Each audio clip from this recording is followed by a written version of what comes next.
రాజు ఇంటికైతే మహిళా సంఘాలైతే వచ్చి గొడవ చేస్తూ ఉంటారనమాట. ఇక రాజు అయితే వాళ్ళ ముందు నిజమే నా భార్యని అబార్షన్ చేయించుకోమన్నాను. కానీ అది నా భార్య మంచి కోసం అలా చెప్పానని చెప్పేసి చెప్పగానే ఇక అపర్ణాదేవి, ఇందిరాదేవి కూడా అవును అని చెప్పేసి చెప్తూ ఉండగానే ఇక మహిళా సంఘాల వాళ్ళైతే వాళ్ళిద్దరినైతే అసలు మాట్లాడనివ్వరనమాట. నిజాన్ని నిగ్గు తెలుస్తాం, కళావతిగా అండగా నిలుస్తాం అని చెప్పేసి అంటూ ఉంటారు. మిమ్మల్ని ఊరికే వదిలిపెట్టమని చెప్పేసి మహిళా సంఘాలైతే గొడవ చేస్తూ ఉండగానే ఒక్క నిమిషం అని చెప్పేసి కావ్య అయితే అక్కడికైతే వస్తారనమాట. ఇక వాళ్ళ ముందుకు వచ్చి మీలాంటి మహిళలందరూ కలిసి ఒక శక్తిగా మారి అన్యాయానికి గురవుతున్న ఆడవారికి అండగా నిలుస్తున్నారు. ఈ విషయంలో మిమ్మల్ని నేను కూడా స్ఫూర్తిగా తీసుకుంటున్నాను. కానీ నా దగ్గరికి వచ్చేసరికి ఎవరో మీకు తప్పుగా సమాచారం ఇచ్చారు. నా భర్త ఏనాడు నన్ను ఇబ్బంది పెట్టలేదు. నన్ను బాగా చూసుకుంటున్నారు. భార్యాభర్తలు అన్నాక ఏవో చిన్న చిన్న గొడవలు వస్తుంటాయి. మళ్ళీ తిరిగి కలిసిపోతాం. అంత మాత్రాన ఆయన ఏదో అన్యాయం చేశారని కాదు. మీరే ఆలోచించండి. మీరు ఇలా వచ్చారని తెలియగానే నేనెందుకు ఇక్కడికి వస్తాను? నా భర్త తరపున నిలబడి ఎందుకు మాట్లాడతాను? మీరంతా నా కోసం వచ్చి నిలబడినందుకు చాలా సంతోషం. నా సమస్యలు నేను చూసుకోగలను. మీరు వెళ్ళండి అని చెప్పేసి కావ్య అయితే చెప్తుందనమాట. సరే కావ్య గారు, మీరే వచ్చి చెప్పారు కాబట్టి మేము వెళ్తున్నాం. రేపు ఎప్పుడైనా మీకు సమస్య ఉంటే ఒక్క ఫోన్ చేయండి. మేమంతా మీ వెంటే ఉంటాం అని చెప్పేసి ఇక ఆ మహిళా సంఘాల వాళ్ళైతే వెళ్ళిపోతారనమాట. ఇక వెంటనే రుద్రాణి అయితే చప్పట్లు కొట్టి, అబ్బా ఎంత గొప్పగా నాటకం ఆడుతున్నావు కావ్య, అభినందించకుండా ఉండలేకపోతున్నాను. వాళ్ళకు నువ్వే ఇన్ఫర్మేషన్ ఇచ్చి ఇంత గొడవ చేయించి రాజుతో పాటు మమ్మల్ని అందరినీ భయపెట్టి నీ దారికి తెచ్చుకోవాలనుకున్నావు అంతే కదా అని చెప్పేసి రుద్రాణి అనగానే, అలా చేయాలంటే నేను ఇక్కడుండి కూడా నేను చేయగలను రుద్రాణి గారు. ఈ పని నేను చేయలేదని మీకు తప్ప ఇంట్లో అందరికీ తెలుసు అని చెప్పేసి రాజు ముందు నిలబడి కోపంగా చూస్తూ ఉంటుందన్నమాట. ఇక రాజు అయితే సైలెంట్గా కావ్య వైపు చూస్తూ ఉంటాడు. ఇక కావ్య అయితే రాజుని అలానే చూస్తూ, నేను ఇక్కడి వరకు వచ్చి మీ తరపున మాట్లాడినంత మాత్రాన మీ నిర్ణయాన్ని నేను అంగీకరించినట్లు మాత్రం అనుకోకండి. అభిప్రాయ భేదం వచ్చింది మీకు నాకు మాత్రమే. ఇది ఎప్పటికీ నా అత్తిల్లే. పరువు దాకా వచ్చిందంటే నేను ఎప్పుడైనా వస్తాను, ఇలాగే మాట్లాడతానని చెప్పేసి అక్కడి నుంచి అయితే వెళ్ళబోతూ ఉంటుందన్నమాట. ఇక అప్పుడే స్వప్న అయితే కావ్య ఒక్క నిమిషం అని చెప్పేసి ఆపుతుంది. ఇక కావ్య అయితే ఆగుతుందన్నమాట. ఇంటికి సమస్య అనగానే క్షణం కూడా ఆలోచించకుండా వచ్చేసావు. మా మీద నీకు ఇంత ప్రేమ ఉన్నప్పుడు వెళ్ళడం ఎందుకు, ఇక్కడే ఉండొచ్చు కదా అని చెప్పేసి స్వప్న అయితే అడుగుతుందనమాట. రెండు నిర్ణయాలు ఉన్న భార్యాభర్తలు కలిసి ఒక చోట ఉండలేరక్క. ఆయన నా దారికి రారు, నేను ఆయన దారికి పోలేను. అలాంటప్పుడు కలిసి ఉండడంలో అర్థమే ఉందని చెప్పేసి కావ్య అయితే వెళ్ళిపోతుందనమాట. ఇక తర్వాత సీన్లో రుద్రాణి అయితే తల పట్టుకుని కూర్చొని ఉండగానే ఇక రాహుల్ అయితే వెళ్ళి, ఏంటి మమ్మీ ప్లాన్ కూడా ఫెయిల్ అయిపోయిందని చెప్పేసి ఇక కామెడీ చేస్తూ ఉంటాడనమాట.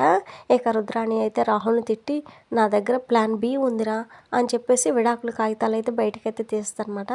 వీటి మీద రాజుని మాయ చేసి కావ్యతో సంతకం చేస్తే సరిపోతుంది, విడాకులు వచ్చేలా చేయొచ్చు అని చెప్పేసి చెప్తుంది అనమాట. ఇక రుద్రాణి మాటలకు రాహుల్ అయితే నవ్వుతాడు. రాజ్ కావ్య కోసం తప్పిస్తున్నాడు, అలాంటి వాడు విడాకులు ఎందుకు ఇస్తాడని చెప్పేసి రాహుల్ అయితే అంటాడనమాట. రాజు విడాకులు ఇవ్వడరా, అదో డ్రామా అన్నట్టుగా రాజును ఒప్పించి కావ్య దగ్గరికి పంపిస్తాం అంతే. రాజ్ డ్రామానే కదా అనుకుని కావ్యకు ఫోర్స్ చేస్తాడు. ఎలాగూ కావ్య బిడ్డ కోసం రాజును వదిలేయడానికి సిద్ధపడింది కాబట్టి పేపర్స్ మీద సంతకం చేసేస్తుంది. అప్పుడు మనం నిజంగానే విడాకులు వచ్చేలా చేద్దాం అంతే, సింపుల్ అని చెప్పేసి రుద్రాణి అయితే చెప్పగానే, సూపర్ మమ్మీ అని చెప్పేసి రాహుల్ అయితే అంటాడనమాట. ఇక రుద్రాణి ఆ పేపర్స్ తీసుకుని రాజు దగ్గరికి అయితే వెళ్తుంది. ఇక ఇంతలో రాజు అయితే గదిలోకి సీతారామయ్య అయితే వెళ్తాడనమాట. ఏంటి తాతయ్య ఇలా వచ్చావు అని చెప్పేసి రాజు అయితే అడగగానే, ఇంటికి పెద్దవాడిని కదా, నా కుటుంబం నా కళ్ళ ముందు ముక్కలవుతుంటే చూడలేక ఇలా వచ్చాను. జీవితం ఒక గాజు బొమ్మ లాంటిది రాజ్, చేయి జారక ముందే జాగ్రత్త పడాలి. ఒక్కసారి చేయి జారిందంటే ప్రయోజనం ఉండదు. భార్యాభర్తలకు ఒకరి మీద ఒకరికి గౌరవం ఉండాలి. భార్యాభర్తల బంధం గురించి చెప్తేనే తాతయ్య నేను ఒక కళావతిని వెళ్ళిపోమ్మనలేదు అని చెప్పేసి రాజు అయితే అంటాడనమాట. అనలేదు, కానీ తనకి ఇష్టం లేని పని చేయమని బలవంతం చేసావు కదా అని చెప్పేసి సీతారామయ్య అయితే అంటాడనమాట. ఇక రాజు ఎంతసేపు తన వాదన తనదే వినిపించడంతో ఇక సీతారామయ్య అయితే కోపంగా, రేయ్ రాజ్, బాగా ఆలోచించుకొని ఆ అమ్మాయిని ఇంటికి తిరిగి తీసుకొనిరా, లేదంటే నేను ఆలోచించి నా నిర్ణయం నేను చెప్పాల్సి ఉంటుందని చెప్పేసి చెప్తాడనమాట. ఇక వెంటనే రాజ్, అంటే ఏంటి తాతయ్య, కళావతి రాకపోతే నన్ను కూడా ఇంట్లోంచి పంపించేస్తారా అని చెప్పేసి అంటాడు. అంతవరకు తెచ్చుకోకు అంటున్నాను, ఆలోచించుకో అని చెప్పేసి ఇక సీతారాం అయితే వెళ్ళిపోతాడనమాట. ఇక ఆ పెద్ద ఆయన అలా వెళ్ళగానే ఇక రుద్రాణి అయితే విడాకుల కాగితాలతో రాజు గదిలోకి అయితే వస్తుందన్నమాట. ఇక రుద్రాణి అయితే తన ప్లాన్ ప్రకారం రాజుని అయితే మాయ చేసి, రాజ్ కళావతి ముందు విడాకులు డ్రామా ఆడితే తను ఖచ్చితంగా ఇంటికి వస్తుంది, ట్రై చేయని చెప్పేసి తెలివిగా రాజ్ చేతిలో ఆ పేపర్స్ అయితే పెడుతుందనమాట. ఇక రాజ్ అయితే ఆ విడాకుల కాగితాలు తీసుకొని కోపంగా కళావతి వాళ్ళ ఇంటికైతే వెళ్తాడనమాట. ఇక కనకం కూడా రాజు మీద రివర్స్ అయిపోతుంది. ఈసారి ఏం మాయ చేసి నా కూతుర్ని హాస్పిటల్కి తీసుకెళ్ళి ఆపరేషన్ చేయించాలనుకుంటున్నావు, మళ్ళీ ఇప్పుడు మీరు ఎందుకు వచ్చారు అల్లుడు గారు అని చెప్పేసి అడుగుతూ ఉంటుందన్నమాట.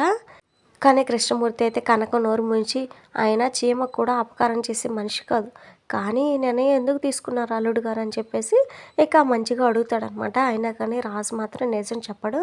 ఇక కావ్య అయితే కోపంగా ఆయనతో మాట్లాడటం వృధా, పదండి లోపలికి వెళ్దాం చెప్పేసి వెళ్ళబోతూ ఉంటుందన్నమాట. ఇక రాజు అయితే కళావతి నేను వచ్చింది నేను తీసుకువెళ్ళడానికి, పద వెళ్దాం అని చెప్పేసాను కానీ నేను రాను అని చెప్పేసి కావ్య అయితే చెప్తుందనమాట. ఇక రాజు అయితే విడాకుల కాగితాలు అయితే తీసి, అయితే వీటి మీద సంతకం చేయి వెళ్ళిపోతాను అని చెప్పేసాను కానీ ఏంటవి అని చెప్పేసి కావ్య అయితే అడుగుతుందనమాట. ఇవి విడాకుల పత్రాలు అని చెప్పేసి రాజు చెప్పగానే కావ్య వాళ్ళ అమ్మ నాన్న ముగ్గురు ఒకసారిగా షాక్ అయిపోతారనమాట. ఇది ఫ్రెండ్స్ మరి వాళ్ళ ఎపిసోడ్లో జరగబోతుంది. మరి నెక్స్ట్ ఎపిసోడ్లో ఏం జరగబోతుంది ఏంటి అనేది టీవీలో కంటే ముందుగా మన ఛానల్లో తెలుసుకోవాలనుకుంటే వీడియోని లైక్ చేసి ఛానల్ని సపోర్ట్ చేయండి. Thank you friends.